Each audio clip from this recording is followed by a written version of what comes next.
esta bestia horrible, horrorosa, que sale del mar y a quien el dragón ha incorporado a su equipo de trabajo, es decir, es aliada, esta bestia es aliada del dragón, y más que aliada es su engendro, ¿verdad? Es su engendro. No podemos decir su hija, ¿verdad? Pero es su engendro, es su protector el dragón. Estábamos analizando también, hermanos, la identificación de qué pretende Juan al mencionar con esta figura de la bestia. Ya en capítulo 12 hablamos del dragón y quedó muy muy claro que el dragón no es otro que el diablo, Satanás, que es la serpiente antigua, el enemigo, el antagonista de Dios, este ser malévolo, malvado, autor de la mentira, del homicidio. Bueno, eso quedó claro en el capítulo 12. No podemos evitarlo, ya quedó asentado. Pero ahora vamos a identificar a esta bestia. Capítulo 3. Ya no nos vamos a detener en los detalles porque todo esto ya se dijo, hermanos, ¿verdad? Por ejemplo, el hecho que sale del mar, ¿verdad? Ya hemos explicado el significado de que salga del mar, ¿verdad? El mar es un lugar que normalmente le tenían temor o terror los judíos. Y reparamos en todos esos detalles ya en su momento. Finalmente Juan, interpretando la situación, la realidad de su tiempo, está tratando de, con estos símbolos, con estas imágenes, despertar en sus lectores el que puedan ellos evocar e identificar muy bien de quién está hablando. Esta bestia a quien Juan está haciendo referencia, dijimos ya también, se trata de el Imperio Romano. El Imperio Romano, según la historia nos cuenta, ¿verdad?, que empezó a hacerse fuerte, no fue de la noche a la mañana. Fue creciendo, fue ganando territorio. Y si algo tuvo el ejército romano fue el poder de su ejército tan temido. Por cierto, ¿verdad?, las legiones, los legionarios romanos vestían de color rojo, parte del simbolismo de Juan que da el color rojo. Este imperio romano que se había adueñado prácticamente de toda la tierra. Y Juan está identificando no solamente a la bestia con el imperio romano, sino a un dato muy importante. Analizamos la cabeza que fue herida de muerte y luego sanó, la cabeza que había sido herida mortalmente y luego resucitó. Este dato ya decíamos, ¿verdad?, que probablemente, según la interpretación que utilizamos y que creemos no es la única, pero es una que nos convence bastante. Es una referencia a uno de los emperadores más crueles que tuvo el Imperio Romano, Nerón. Nerón, según la tradición, es un emperador que se suicidó, un hombre cruel, un libertino, una persona que se creía poeta y era una persona bastante desordenada. De hecho, dejó mucho tiempo el gobierno y se retiró a jugar, a disfrutar, a malvivir, podemos decir, y le dejó en manos de otros el gobierno.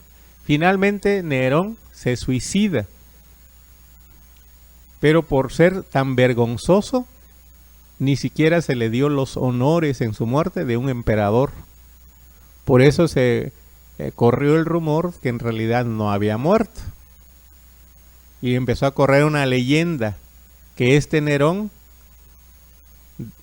se había escapado, pero que amenazaba con venir bien armado con un nuevo ejército. Se fue al lado de los únicos a quienes los romanos no pudieron vencer, que son los partos, que estaban más allá de las regiones del río Tigris y Éufrates. A esos partos los fue a traer Nerón y que iba a regresar a darle su merecido a los que lo abuchearon, ¿verdad?, a los que lo despreciaron. Era una leyenda, pero era una leyenda que corría muy bien en la mentalidad popular. La resurrección o el Nerón que no murió o que murió pero va a resucitar.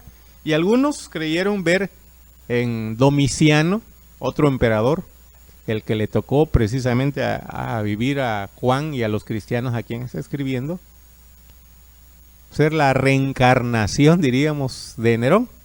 Así que esta sería la interpretación más cercana. Juan está aludiendo en términos generales con todas estas figuras al Imperio Romano. Pero llama la atención este dato: esta bestia o esa cabeza muere y resucita. Y Juan va a utilizar como una especie de parodia. ¿Sí entienden esa palabra, verdad, hermano? Una comparación burlesca, una especie de parodia, porque usa las mismas palabras, los mismos términos que se hablan de la muerte y de la resurrección de nuestro Señor Jesucristo. De hecho, allá en el capítulo 5, cuando se le da culto al Cordero, dice: porque tú moriste, fuiste sacrificado y resucitaste. Entonces, esas mismas acciones se le reconocen a esta cabeza, que no es otra cosa que representativa de toda la bestia. Entonces Juan está haciendo aquí una representación burda, una parodia de la muerte y la resurrección de Cristo. Nada más que mientras que Cristo murió por amor, Nerón se suicidó por egoísta. Vean qué diferencia, ¿verdad? Nada más, ¿verdad? Porque no lo reconocieron, porque no lo aceptaron, él se quitó la vida mejor. ¿Y qué diferencia? La resurrección de Nerón infundía miedo, infundía pavor, era una leyenda que estaba latente en la mente de muchos ciudadanos y generaba cierta especie de miedo por su regreso. En cambio, para los cristianos, ¿verdad?, el regreso del Señor Jesucristo, la resurrección del Señor Jesucristo es victoria, es gozo, no es síntoma ni signo de temor. Entonces, esto es lo que llama la atención, esta comparación que está haciendo Juan entre la muerte y resurrección de esta bestia o de una de sus cabezas. ¿Por qué digo que llama la atención, hermanos? Vean que sigue. Verso 3, hermanos, al verso 3, 13:3. Al final, la última frase dice: y se maravilló. ¿Quiénes? Se maravilló toda la tierra en pos de la bestia. Fíjense bien, por este dato de haber parecido muerto y resucitado, que es apariencia, que no es auténtico, pero por este dato toda la tierra se maravilla y se va tras la bestia cautiva. Tal vez usaríamos mejor la palabra seduce a toda la tierra, a todos los habitantes de la tierra. Por eso Juan está muy, muy, muy claro en tratar de poner toda esa imagen para decirnos cuál es el peligro, a qué le va tirando. Versículo 4. Y adoraron al dragón que había dado autoridad a la bestia, y adoraron a la bestia, diciendo: ¿quién como la bestia y quién podrá luchar contra ella? Este versículo, hermanos, es uno de los versículos que está marcando esta imagen con mayor nitidez. ¿Qué quiere decir Juan con este conjunto de imágenes? No era nada más mostrarnos una pintura de algo que se le ocurrió, ¿verdad? Mejor hacía mucho calor o tenía fiebre Juan, ¿verdad? No era nada más el deseo de contarnos algo que había imaginado. Él está tratando de decirnos algo. Toda la tierra se va en pos de la bestia, hermano. Pero comienzan a adorarla. En lugar de adorar al único Dios Todopoderoso, miren qué hace la gente. Comienza a adorar a la bestia, que representa al poder opresor, al poder tirano del Imperio Romano. La gente comienza a adorar a la bestia. Pero un dato más, ¿Qué dice el versículo 4 en su primera parte, hermano? ¿Qué dice? Fíjense bien que antes de que diga que adoraron a la bestia, primero dice que toda la tierra se maravilló en pos de la bestia. Fíjense bien, está hablando de la bestia. Y era lógico que en el versículo 4 dijera, y toda la gente adoró a la bestia. Pero ahí Juan incluyó algo antes. Entre el final del verso 3 y el inicio del verso 4 puso algo. Que la gente adoró al dragón. ¿Quién es el dragón, hermano? ¿Ya se dieron cuenta, hermanos, qué está diciendo Juan? Que adorar a la bestia, adorar al imperio, no es otra cosa que dar culto al mismísimo diablo. ¿Cuántos de aquí nos escandalizaríamos si supieran que ustedes tienen un vecino que adora al diablo, hermano? ¿Cuántos de ustedes se extrañarían y ya no quisieran tener tratos? ¿O tendrían sus precauciones si supieran que varios de sus vecinos son adoradores del diablo? Bueno, pues Juan dice, ¿verdad?, que quien adora al imperio está adorando al diablo. Y esto es exactamente, quiero regresar un poquito.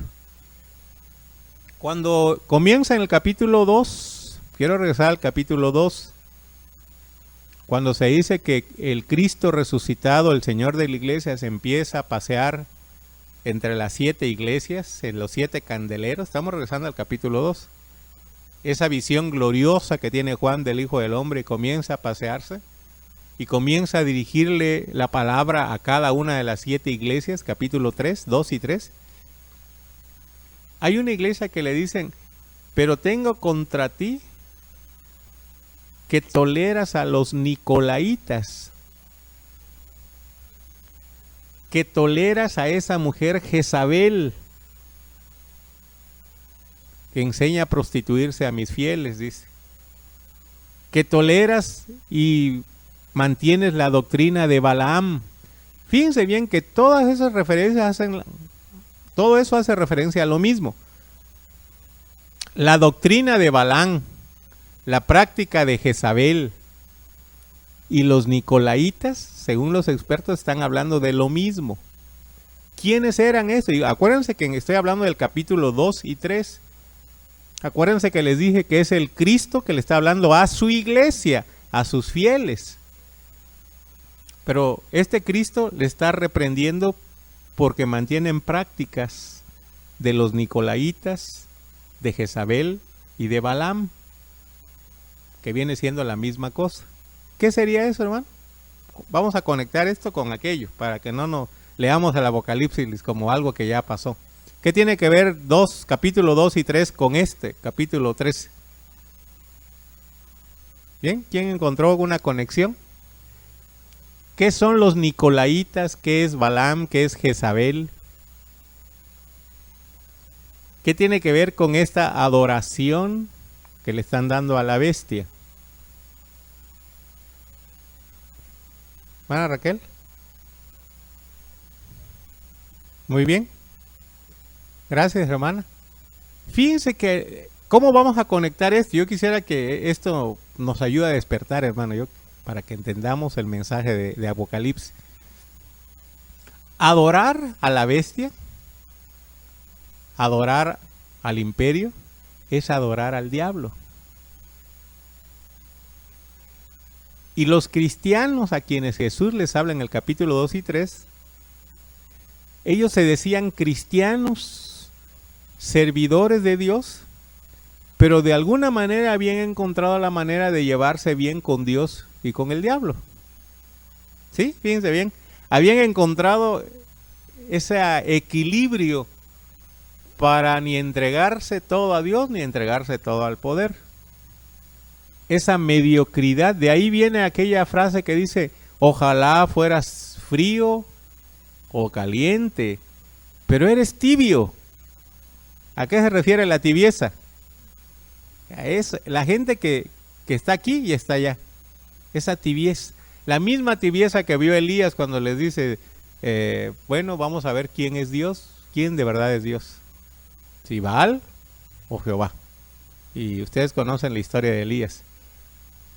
Y contra toda cálculo y probabilidad, los Baal, los sacerdotes de Baal, no pudieron hacer que su Dios Baal respondiera.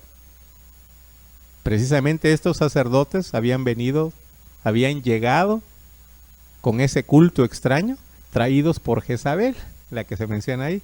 Y Elías le demuestra que el verdadero Dios es Jehová de los ejércitos. Lo mismo dijo Josué antes de morir: escojan ustedes a quién servir, pero yo y mi casa serviremos a Jehová. Si los dioses de los amorreos, de los cananeos, son dioses, sírvanles a ellos. Pero si Jehová es Dios, entréguense en santidad y en integridad, dice, de todo corazón, no a medias. Y la gente dijo: no, a Jehová serviremos. Pero ese peligro sigue existiendo hasta el día de hoy. Y vean ustedes que esta gente empezó a adorar a la bestia. Y Juan presenta aquí una especie de estribillo o de himno que se cantaba en el culto a la bestia. ¿Cuál es ese estribillo? ¿Qué dice la letra de ese estribillo? Ahí está. Los que adoraban a la bestia, ¿qué decían? ¿Quién? Fíjense bien, ¿quién como la bestia? Esa es una expresión normalmente atribuida a Dios. ¿Quién como Jehová nuestro Dios? Allá más adelante el libro Apocalipsis va a decir en el cántico de Moisés: ¿quién no te temerá, Señor, y glorificará tu nombre?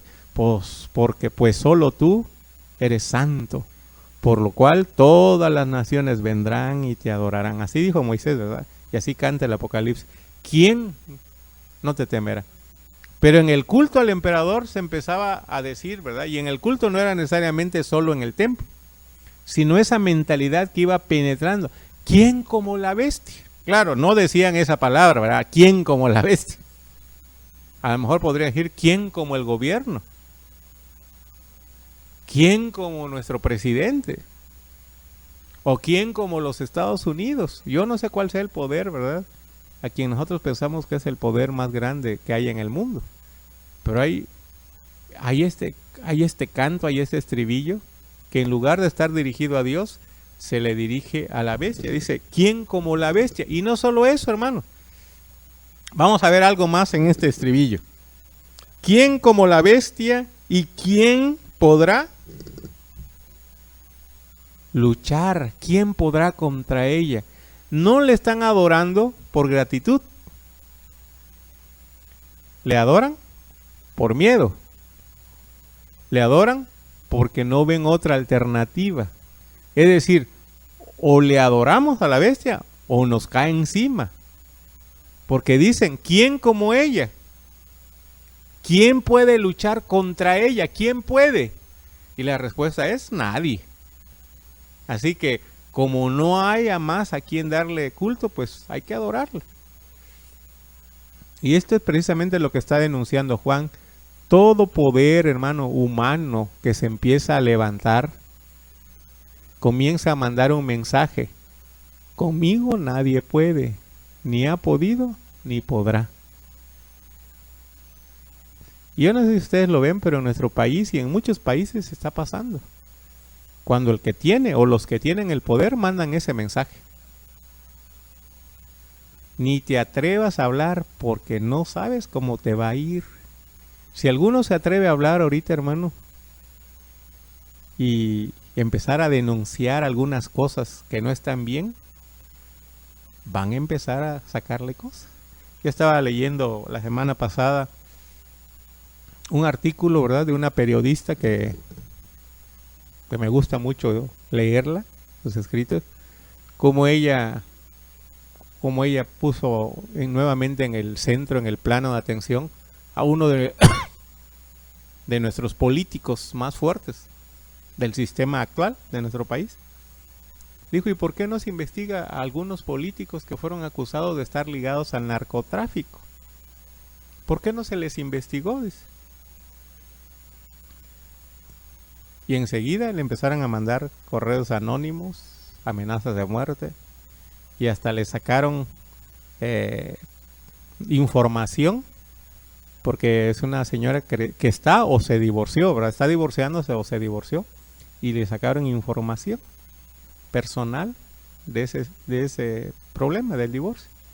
Entonces ella dice, yo lo tomo como una agresión, como una intimidación. Por eso en este país, ¿quién se atreve a hacer realmente periodismo crítico? Dijo ella. ¿Quién se atreve a hacer periodismo crítico? ¿Por qué? Porque al que habla con la verdad.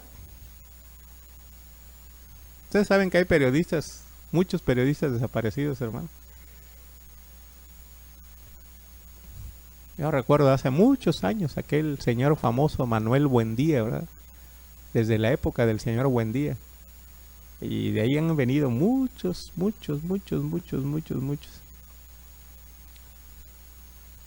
Que por poner el dedo en la llaga, los desaparecieron. Y entonces se comienza la idea, ¿quién puede con los poderosos? ¿Quién puede con el gobierno? Mejor le sirvamos al gobierno. Mejor acomodémonos a los poderosos. No nos queda de otra. Y ese es el problema, hermano. Vean ustedes, a mí me sorprende Juan, porque siendo un anciano y hombre muy espiritual, tiene muy bien puestos los pies en la tierra y sabe leer la realidad que está viviendo. Y este análisis que está haciendo él, yo ya lo dije la vez pasada, es un análisis político. Y su desafío es un desafío fuerte a los cristianos, muy fuerte, para no encerrarse, sino para hacer la punta de la lanza que se levante contra los poderosos, en este caso contra la bestia, porque los adoradores de la bestia cantan, ¿quién como ella? ¿Quién puede contra ella? Y le adoraban, no por gratitud, le adoraban por miedo, porque la bestia les enseñó que no hay otra alternativa. O te acomodas o te mueres. Bien, se ha dicho, ¿verdad?, que algunos poderosos en su momento les daban a sus oponentes 3 opciones. Les decía, escoge encierro, destierro o entierro, ¿verdad? Eso les daba. Encierro es en la cárcel, ¿verdad? Destierro es vete, húyete, desaparece. O entierro. Bueno, te va a tocar. Así que cállate. Y se hizo famosa, ¿verdad?, esa frase. Y hay mucha gente que dice, ¿para qué habla uno? Si el poderoso o los poderosos son tan poderosos que no se les va a poder vencer. ¿Ustedes qué piensan, hermanos? ¿Habrá bestias de ese tipo el día de hoy? ¿Habrá poderes así? Frente a quien uno diga, no se puede. No se puede. No se puede con el gobierno, no se puede con los ricos. No se puede con los... Porque ahora ni siquiera son los países, hermano. Ahora se habla de un gobierno globalizado. De un poder, unas potencias económicas globales. Ya ni siquiera son los países ni sus presidentes. Son intereses de empresas transnacionales, multinacionales, que están manejando los hilos de muchos países y sus leyes para seguir acrecentando su poder y para seguir defendiendo sus ganancias. Y si antes se le tenía miedo a un poder como don Porfirio Díaz aquí en México, bueno, hoy don Porfirio Díaz sería nada frente a los poderes opresores, abusivos y generadores de pobreza, de injusticia y de muerte que están en nuestro mundo. Y la gente canta este estribillo, y no tanto que lo cante porque quiere, sino esa es la conclusión a la que llegaron. ¿Quién va a poder hacer? ¿Quién va a detener a este señor? ¿Y quién va a detener a estos poderosos? ¿Nosotros qué decimos, hermanos, los cristianos? ¿Estamos de acuerdo con ese canto? ¿Estamos de acuerdo con ese canto? Ah, no, definitivamente no podemos estar de acuerdo. Porque Juan ya nos dijo que adorar a la bestia es adorar al diablo. Para empezar, ¿o hay alguno que está dispuesto a adorar al diablo si es necesario, hermano, llegado su momento? Ah, ¿verdad? Lo decimos definitivamente. No, yo no, hermano. Pero a veces el diablo no va a pedir culto vestido de rojo y con cuernos, ¿verdad? El diablo se deja adorar de otras maneras, diciéndonos no hay otra alternativa más que acomodarte al sistema, al poder que está reinando. No hay, aunque sea algo injusto, aunque tú puedas encontrar un montón de defectos, pero así es el sistema, así están las cosas. ¿Qué más le vamos a hacer? Ese canto, hermano, es el que Juan dice que es adoración a la bestia. Esa manera de pensar es lo que Juan dice que habla de mediocridad en los cristianos. Porque si el mundo piensa así, los cristianos no debemos pensar así. Hermana Raquel, el miedo, generar miedo cuando se presenta como algo omnipotente, algo que no pueden detener. Hermana Elba, ese exactamente es el punto de Juan. Bien, ese sería el punto donde nosotros tenemos que reconocer que sí hay alternativa. Porque precisamente esa manera de pensar de que no sirve de nada, no tiene caso, no funcionan las cosas, es precisamente el arma más contundente de Satanás a través de toda la historia. No tienen escapatoria, no hay alternativa. Los poderosos son los poderosos y siempre van a ser los poderosos. Entonces, toda la gente entona ese estribillo. Es lo que está diciendo Juan. Ahora, ¿quiénes son los únicos que no pueden estar de acuerdo con ese canto, con esa mentalidad? Por eso era importante haber pasado el capítulo 2, hermanos. Aquí la bestia, aparentemente poderosa, recibió poder ¿de quién? Del dragón. Pero en el capítulo 12, ¿qué vemos, hermano? Todo lo que hizo el dragón le salió mal. Por eso le decía yo, si no leímos bien el 12, no vamos a estar preparados para el 13. Cuando el dragón quiso pelear y hizo pleito, dice que lo lanzaron. ¿Quién le ganó ahí, hermanos? ¿Quién? Sí, pero lean quién comandaba el ejército. ¿Eh? ¿Pero quién, arcángel? ¿Eh? Miguel. Vean ustedes, el capítulo 12 dice que Miguel lo venció. Miguel.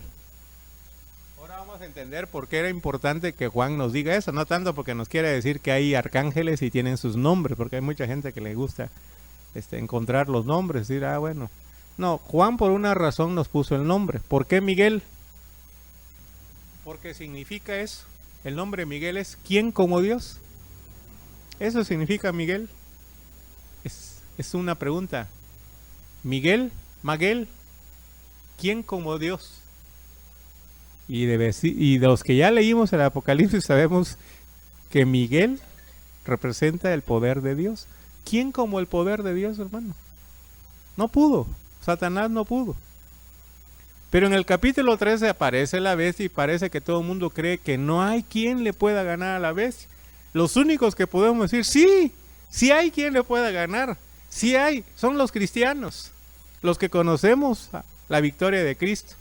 Los que conocemos la Biblia. Los que hemos sido redimidos por el Cristo victorioso. El problema es cuando empiezan los mismos cristianos a cantar ese estribillo.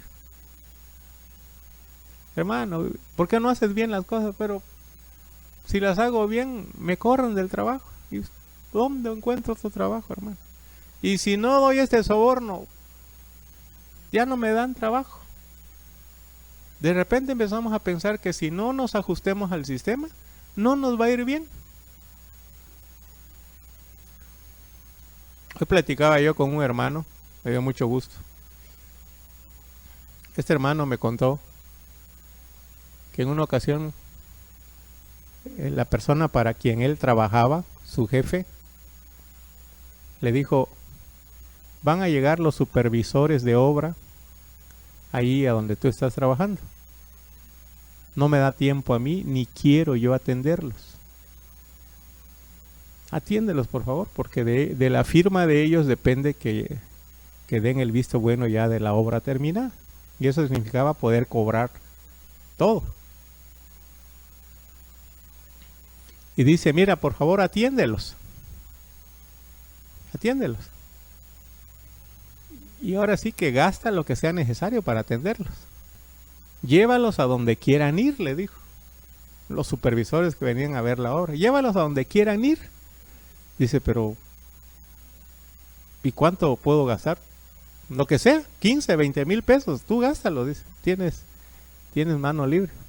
Porque depende de su firma. Dice: estos señores están acostumbrados a llegar y que los atiendan y que los lleven a comer, que los hospeden en buenos hoteles y luego que los lleven a divertirse. A bares, cantinas y otras diversiones. Porque saben que su firma vale. Entonces dice este hermano: yo lo llevé y lo llevé con unos amigos a una marisquería a comer. Pero cuando iban a pedir sus bebidas y me tocaron a mí, yo les dije: no, nada que tenga alcohol, les dijo. Y desde ese momento ellos se quedaron viendo y cuando... No, tampoco nosotros, refresco, dijeron. Y me dieron la oportunidad de preguntar: ¿usted no toma? No, dije, ya tomé todo lo que quería yo tomar. Le contó su vida de alcohólico. Dice: comieron, platicamos 2 horas después de comer y no pidieron ir a ningún otro lado. No, está bien, ya nos queremos regresar. Y autorizaron la obra. Y el dueño de la empresa no lo creía. ¿Cómo? ¿No gastaste? No, lo de la comida, dice. Pero no solo fue eso, sino que al poco tiempo recibió llamada de que qué persona tan gentil y tan amable los había tratado. Que les dio mucho gusto haber sido tratados por esa persona. ¿Quién dice que solo soltando dinero se resuelven las cosas, hermano? ¿Quién dice? Pero hay gente que lo cree, es que así, y lo peor cuando los cristianos lo creen. Esto es lo peor, es lo que a mí me preocupa. Cuando los mismos cristianos creemos que es la única manera, porque no va a haber otra forma de hacerlo. Y ese hermano me dice: no, tomaron, y yo nunca les dije. Al contrario, a mí mi jefe me había dado órdenes: llévalos donde quiera y que coman lo que quieran. Pero con su sola actuación y con su testimonio y con lo que platicamos después, dice ellos, saber que a lo mejor también eran cristianos, ¿verdad? Pseudo cristianos, ¿verdad? Dice: se portaron bien y se fueron tranquilos y revisaron su trabajo y firmaron lo que tenían que firmar. Por eso es importante lo que Juan está diciendo, hermano. Esta bestia apantalló. Sí, el poder apantalla, hermano. Y luego la gente comienza a propagar: ¿quién puede hacerle frente? ¿Quién puede hacerle frente? Hay datos, hermanos, en la historia. Un historiador judío en su obra registra que un rey, bueno, una persona que tenía dominio sobre los judíos, llamado el rey Agripa II, estaba tratando de convencer a los judíos de que no se rebelaran contra Roma. Y en su discurso, que era muy buen orador este Agripa II, les decía, así les dijo: ¿y quiénes creen que son ustedes? Dice, para oponerse al Imperio Romano. ¿No saben ustedes que todo el mundo alrededor le está pagando tributo a Roma? Y que muchos se sienten privilegiados de que sea Roma a quien le tengan que servir. ¿Y cómo es que ustedes están tan rebeldes para seguir trabajando para Roma? Dice. Y la pregunta es: ¿y quién los va a querer ayudar a ustedes? si todo mundo está bajo el gobierno de Roma? Dice. Vean el discurso del político. No van a poder hacer nada.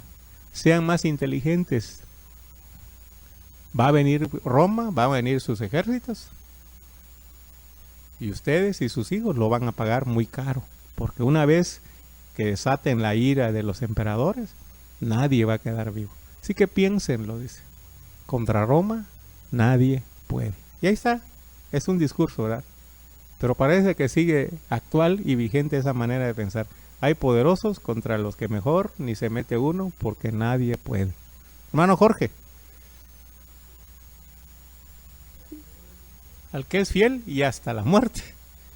Y no significa nada más hasta que te mueras, sino que incluso fiel a pesar de que tu vida esté en juego.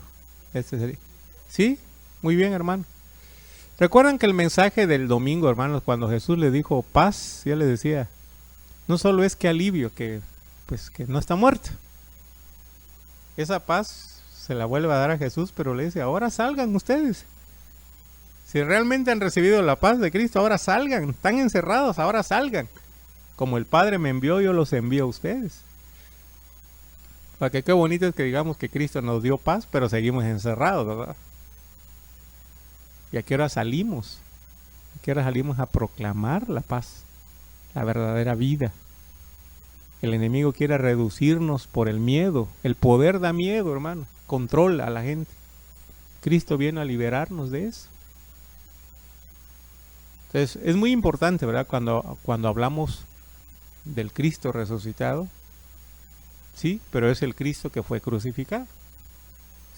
Nosotros sabemos que hay victoria en Cristo, pero también el seguidor de Cristo necesita ser fiel hasta la muerte, como dijo el hermano Jorge.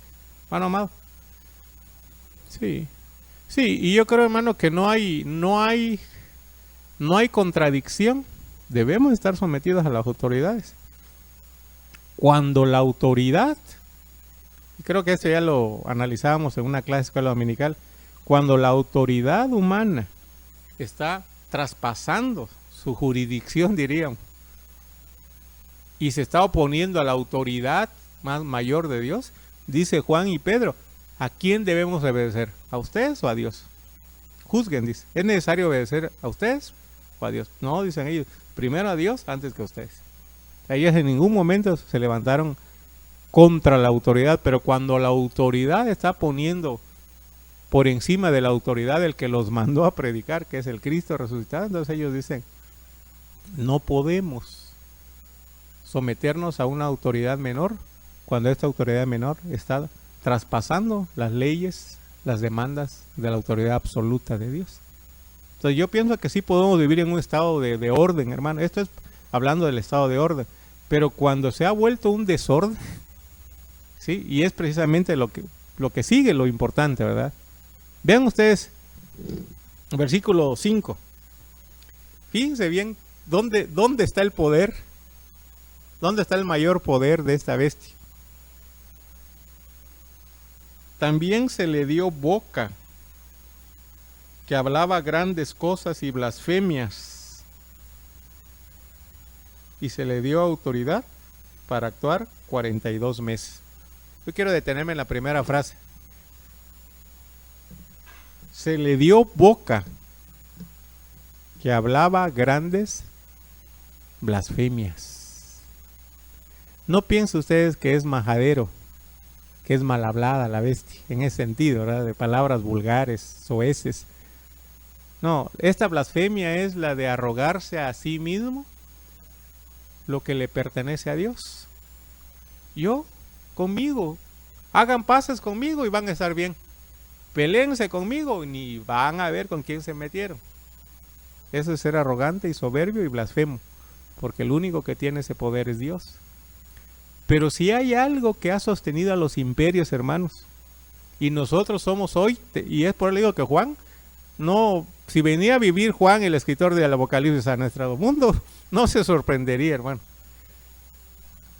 ¿Qué es lo que le ha dado mayor poder a los gobiernos imperialistas, hermano? Su boca, que hoy se llama propaganda política. ¿Saben ustedes qué tenía de especial Hitler? Era un gran orador. Dicen sus biógrafos que él ensayaba sus discursos. Se los escribían, los ensayaban y tenía directores de cine que lo asesoraban en gestos y en cómo se iba a presentar. O sea, no piensen ustedes que nada más había alguien trabajando, porque eso envolvía a la gente. El discurso, las promesas. La pregunta es, ¿y hoy día, hermano? ¿Qué agarran los poderosos, hermano? El discurso. Va a estar México, va a estar siempre bien los siguientes 6 años. Ahora sí, con este cambio de presidente ya nos fue bien, hermano. Así dijeron en la campaña todo, ¿verdad? Y vamos viendo que no es cierto. Les va bien a algunos, ¿verdad? Pero no a todos. Juan está diciendo, esta bestia, si tiene un aliado, una parte poderosa que lo sostiene, es una boca mentirosa, es una boca blasfema. El discurso. Juan nos diría hoy, cuidado con la manipulación de los medios. Cuidado con lo que los cristianos vemos en la televisión, hermano. Cuidado de lo que nos pasan de chisme. ¿Saben ustedes que hay muchas cosas que el gobierno hace y engaña a través de los medios? Controla a través de los medios. Es sorprendente cómo conocen la psicología de las masas, cómo manipulan. Según los expertos, dicen que Hitler no hubiese llegado hasta donde llegó si no hubiera sido por su ministro de propaganda, un hombre famosísimo apellidado Goebbels. Dicen que él fue el artífice del Tercer Reich y de Hitler mismo. Y precisamente aquí, la segunda bestia, ni saben ustedes quién va a ser, ¿verdad? Va a ser un falso profeta. Alguien que hacía que la gente le rindiera culto a la bestia. Cuando se empiezan a leer, ¿verdad?, los discursos, la manipulación mediática, las mentiras. Vivimos en un mundo de mentiras.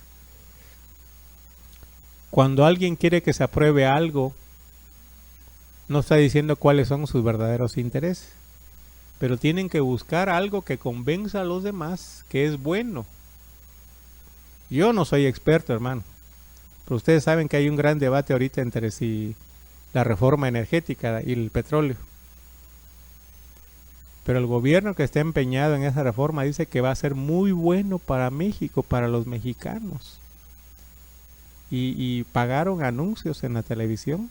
Ustedes pueden ver los spots donde se nos dice qué bueno que va a haber cambios en la energía, en el petróleo. Esto va a poner a México en el primer lugar. Esto va a sacar de la economía tan lastimosa que tenemos. Ahora la pregunta es, ¿esa es la verdad? ¿O esa es la verdad que se quiere dar? Y hay otra intención detrás. Según muchos expertos, hay muchas manos frotándose extranjeras, ¿verdad? Esperando nada más que se abra la puerta. Pero el sistema que está ayudando no es el poder. No es el poder real que tiene, sino este poder de la blasfemia, de la mentira, de distorsionar la verdad. Por eso la Biblia, hermano, el Señor Jesucristo y la Biblia, el Nuevo Testamento, le ponen tanto énfasis a la lengua, hermanos, que nos sorprendería que mucho de la ética del Nuevo Testamento tiene que ver cómo manejamos la boca. No se hagan muchos de ustedes maestros, dice Santiago. Hermanos, tengan cuidado, porque la lengua es un mundo de maldad. Se le ha puesto freno a los caballos, se le pone timón a las grandes embarcaciones, pero la lengua, dice, siendo un miembro tan pequeño, incendia toda la creación, dice. Y si ustedes leen toda la ética del Nuevo Testamento en las cartas del apóstol Pablo, siempre el apóstol Pablo va a decir, cuidado con tus palabras, porque la mentira, el falso testimonio, la calumnia, todo eso altera la realidad. Y si hay algo que al diablo le encanta es la mentira. Si hay algo en lo que es experto el diablo es en alterar la realidad, en distorsionar la verdad. El diablo llega con pseudo mentiras, con pseudo verdades, con apariencia de verdad, pero engaña. Y engañó a Eva y engañó a Adán, pero no engañó al Señor Jesucristo. Porque Él se basó en la palabra escrito está. Entonces es importante, hermanos, ver el poder que tiene aquí la bestia, el poder de la palabra. Es mentiroso.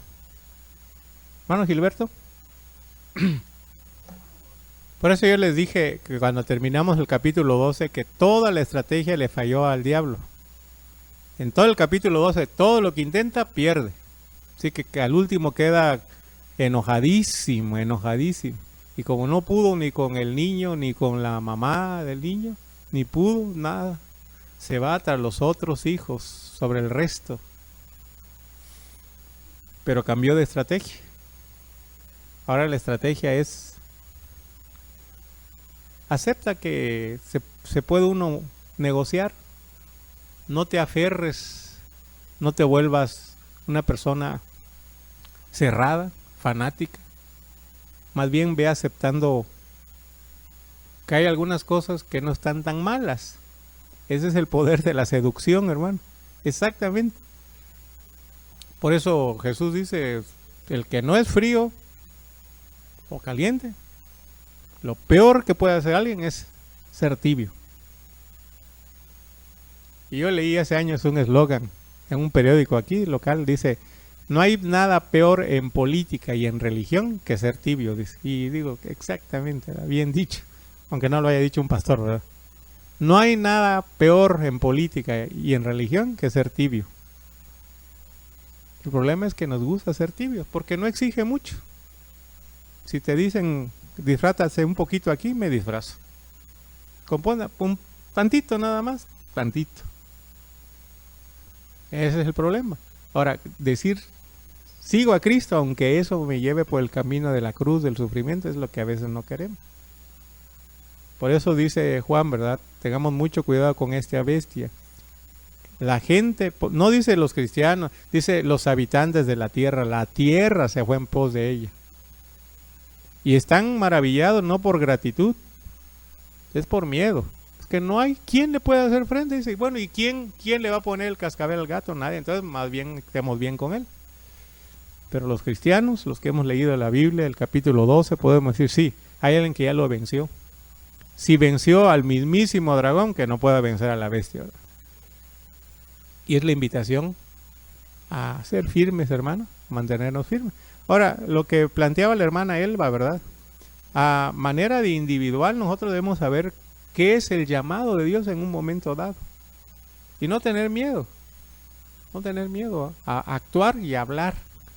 Y muchas veces no sabemos lo que va a desencadenar una palabra o una acción nuestra. Bien hecha, en la convicción del Señor, no en el miedo. Yo les decía el domingo, ¿verdad? Si hay algo que la resurrección de Cristo nos da, es que nos hace vivir, no cuando resucitemos, desde ahorita ya empecemos a vivir en la plenitud del gozo. Una vida que está llena de temores, de miedo, de preocupaciones, no es vida. Pero cuando a pesar de tantas tribulaciones podemos decir, Señor, tú eres mi paz, tú eres mi gozo. Dice el apóstol Pablo, ¿a quién le temo? Y Jesús dijo, ¿verdad? No le teman al que puede matar el cuerpo.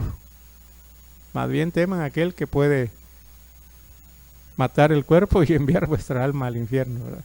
O a la condenación. El único temor es a Dios. Pero de manera individual, yo creo, ¿verdad? Y hay, ya no da tiempo, pero hay algo que llama la atención aquí, hermanos. ¿Quién le da el poder a la bestia? El dragón le da su autoridad. Dios le permite, porque ahí va a ver que 42 meses no puede actuar a todo lo que quiere. Va a trabajar durante un tiempo, es algo que Juan nos ha dicho repetidamente. Cuando hay mención de que se les va a dar tiempo para que hagan sus maldades, es una manera de decir, quien tiene el control es Dios, ¿verdad? Pero hay otro elemento que nos escapa, hermano. Mucha culpa tiene el cobarde que le da poder al valiente. Mucha culpa tiene el que dice, ya no hay otra alternativa. No hay. Y cuando uno agarra el valor de Dios y de Cristo y dice, sí hay otra alternativa, los demás se les va. Pero vivimos en tiempos de mucho miedo, hermano. Por eso mucha gente quiere ser poderosa y rica, para dejar de sentir miedo. Pero nosotros podemos decir, sin riquezas y sin poder, podemos dejar sentir miedo, si la presencia de Dios está con nosotros. Esto es algo muy importante, hermano. El cristiano está llamado a actuar bajo la dirección de Dios con valentía, en el momento oportuno.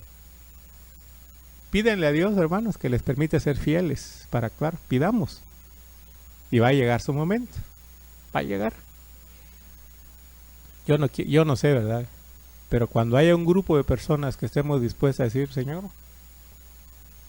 cállame o hazme hablar, llévame o tráeme para acá.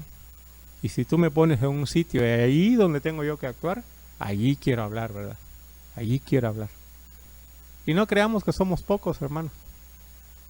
Probablemente hay mucha gente que va a alzar su voz cuando llegue el momento necesario.